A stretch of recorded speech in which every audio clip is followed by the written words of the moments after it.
Good evening. I'm going to do a devotion here this evening, and the scripture verse that we're going to take a look at is Romans 14:8. It says, "For if we live to the Lord, and if we die to the Lord. Therefore, whether we live or die, we are the Lord's." And the title of this devotion is "We Live for the Lord," and that is a question that it's asking. It actually has a question mark at the end. So we live for the Lord. Um, it's not hard to find someone who is for a particular team. For example, you might be for Carolina Tar Heels, you might be for Duke Blue Devils, or you might be for the New England Patriots, or whatever your favorite team is. You are for them.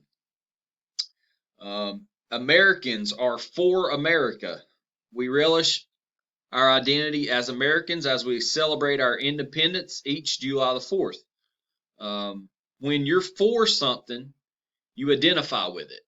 So, you would identify as a fan of the Carolina Tar Heels or the Duke Blue Devils. So you identify with something that you're for. You advocate for it, and you'll even set your priorities around it. So if you have something set as a priority, then you make a purpose to make sure that it gets done, or you set aside time to make sure that you make time to do that particular thing. The Webster's Dictionary defines the word for, F-O-R, as the person or thing that something is sent or given to. What are we given to in our daily lives? What or who do we think about? What do we identify with? What do we advocate for? And what do we set our priorities around? Um, is it things like school or our work and career, our home? Maybe it's like we've been lately had a lot of time at home. I bet a lot of people's been doing yard work. So maybe it's your lawn or your golf game. It might be your favorite college team or vacations and time off, our family or our church. The list goes on and on and on.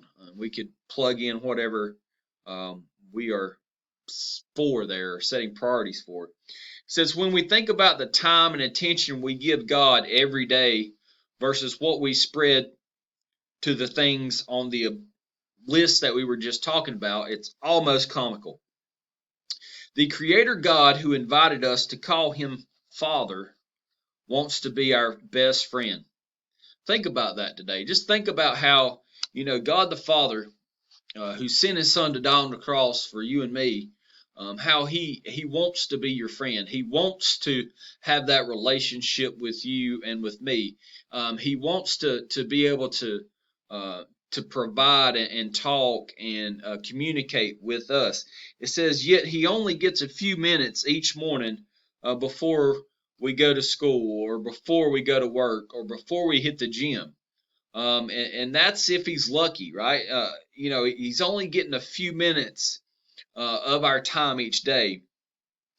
And then maybe something happens when we're under pressure, or a crisis strikes, or we lose a family member, or that boyfriend or girlfriend breaks our heart, or whatever it may be. There's a crisis, and then suddenly his piece of our energy and attention and our mind share gets really big, and we kind of snap out of it, and we make him a priority and a focus.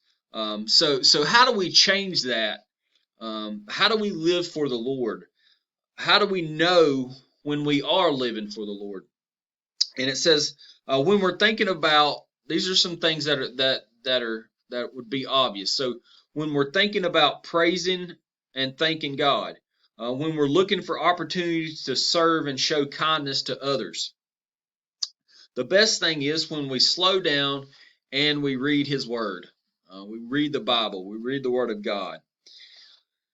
And it says, bring Him into our decisions, in our prayer life, when we when we're praying and we're asking specifically for God to be with us in certain things. We ask Him for guidance and listen to His voice and live as He wants us to live. We feel His peace and His presence in our lives. That's what He wants for us. And when we talk about making something a priority and where we make time for it, and it's something that's important to us, I just want to encourage you to live for the Lord and make that a priority in your life, where we make time to be in His Word. We make time to communicate with Him through prayer, and we pray for ourselves and other people, and we just build that relationship. It's just like a relationship between a, a boyfriend and a girlfriend. These days you Snapchat, you text, probably do more Snapchatting than texting for most people, most teenagers. But if you lose that streak where you haven't been communicating with that person for a certain number of days, and all of a sudden that communication, that relationship with that person seems broken. There seems to be a disconnect because you haven't been communicating. Just like a streak on Snapchat where we're communicating with people, we should want that streak every day between us and God, and to be able to communicate and keep that line open with God. And so it takes us back to the scripture verse here. It says, if live, we live for the Lord. And if we die for the Lord. Therefore, whether we live or die, we are the Lord's. And I just encourage you today, whatever you're facing, whatever it is that you're doing, whether it's schoolwork or working or playing video games or talking to your friends, do it as if you're doing it for the Lord. And remember to make Him a priority in our life. All right, I hope you guys enjoyed this, and we're going to say a prayer and we'll close it out. Father, thank you for this day. Thank you for your grace and your love. Father God, help us to make you a continued priority in our life so that we make time to build that relationship, to grow in spirit with you.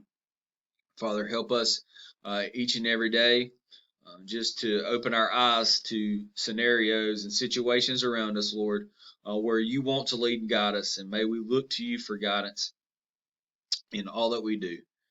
Just help us to grow in you. In Jesus' name, amen. All right, thank you. Love you guys.